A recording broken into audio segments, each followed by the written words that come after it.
రాష్ట్రంలో రవాణా సేవలను ఆన్లైన్ ద్వారా అందించేందుకు వాహన్ పోర్టల్ను అందుబాటులోకి తెచ్చింది రవాణా శాఖ. బేగంపేటలో వాహన్ పోర్టల్ సేవలను ప్రారంభించారు రవాణా శాఖ మంత్రి పొన్నం ప్రభాకర్.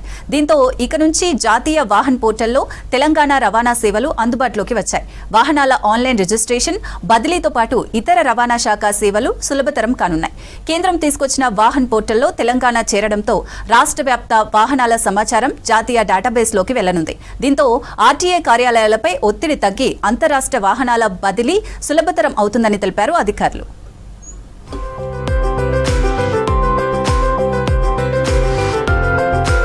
తెలంగాణ వాహనదారులకు మరో గుడ్ న్యూస్ చెప్పింది రవాణా శాఖ. రెండో వాహనంపై 2% లైఫ్ ట్యాక్స్ రద్దు కానుంది. గతంలో కాలుష్య నియంత్రణలో భాగంగా లైఫ్ ట్యాక్స్ తీసుకువచ్చినప్పటికీ ప్రస్తుతం 2% పన్ను ప్రభుత్వం రద్దు చేయడంతో వాహనదారులకు ఉపశమనం లభించనుంది. బేగంపేటలో వాహన పోర్టల్ సేవలను ప్రారంభించారు రవాణా శాఖ మంత్రి పొన్నం ప్రభాకర్. ప్రజాపాలన ప్రభుత్వం వచ్చిన తరువాత రవాణా శాఖలో అనేక సంస్కరణలు తీసుకువచ్చామన్నారు మంత్రి పొన్నం ప్రభాకర్. దేశంలో అన్ని రాష్ట్రాలు వాహన్ సారథిలో ఉన్నాయని, ఇప్పుడు చివరి రాష్ట్రంగా తెలంగాణ చేరిందని తెలిపారు.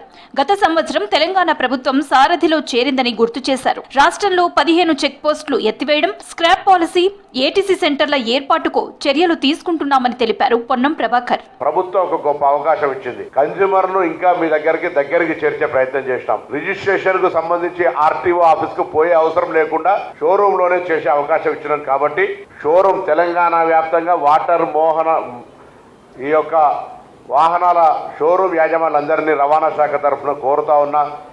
ఈ యొక్క రిజిస్ట్రేషన్ల వ్యవహారం లోపల పారదర్శకతోటి త్వరగా వెంటనే కన్స్యూమర్ కు మీ వాహన కొనుగోలుదారులకు ఎటువంటి ఇబ్బంది లేకుండా చర్యలు తీసుకోవాలని ఈ సందర్భంగా వాహన డీలర్లందరికీ తెలంగాణ అన్ని రకాల వాహన డీలర్లందరికీ కోరుతాను. వాహనాలు కొనుగోలు చేసిన షోరూంలలోనే రిజిస్ట్రేషన్ జరుగుతుందన్నారు మంత్రి పొన్నం ప్రభాకర్. హైదరాబాద్ లో అన్ని డీజిల్ ఆటోలు రెట్రోఫిట్ చేయాలని ప్రభుత్వం నిర్ణయించింది. 2016లో ప్రారంభమైన వాహన సారథిలో మనం ఇప్పుడు చేరామని, గత 10 ఏళ్లలో బీఆర్ఎస్ ప్రభుత్వం పట్టించుకోలేదని విమర్శించారు. ఆర్టీసీని ప్రభుత్వంలో విలీనం చేయడం, కార్మిక సంఘాల గుర్తింపుపై చర్చిస్తున్నామని తెలిపారు.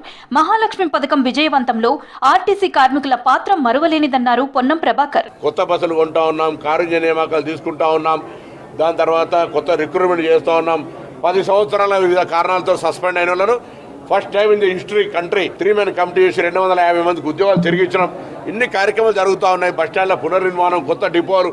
కాబట్టి కొంత సమన్వయంతో సంస్థను కాపాడుకుందామనే ఆలోచన ప్రభుత్వంతో పాటుగా కార్మికులకు సంబంధించిన ఉండాలి. అందులో ముఖ్యంగా ఈ యొక్క ఇంత మహాలక్ష్మి స్కీమ్ సక్సెస్ కావడానికి కారకులైన డ్రైవర్లకు, కండక్టర్లకు కొద్దిగా పనిభారమైన వాళ్ళు ఈ కార్యక్రమం విజయవంతాన్ని సహకరించి వారికి ధన్యవాదాలు అని చెప్పి. రవాణా శాఖ సేవలు ఇక నుంచి వాహన్ పోర్టల్ ద్వారా అందుతున్నాయన్నారు ప్రిన్సిపల్ సెక్రటరీ వికాస్ రాజ్.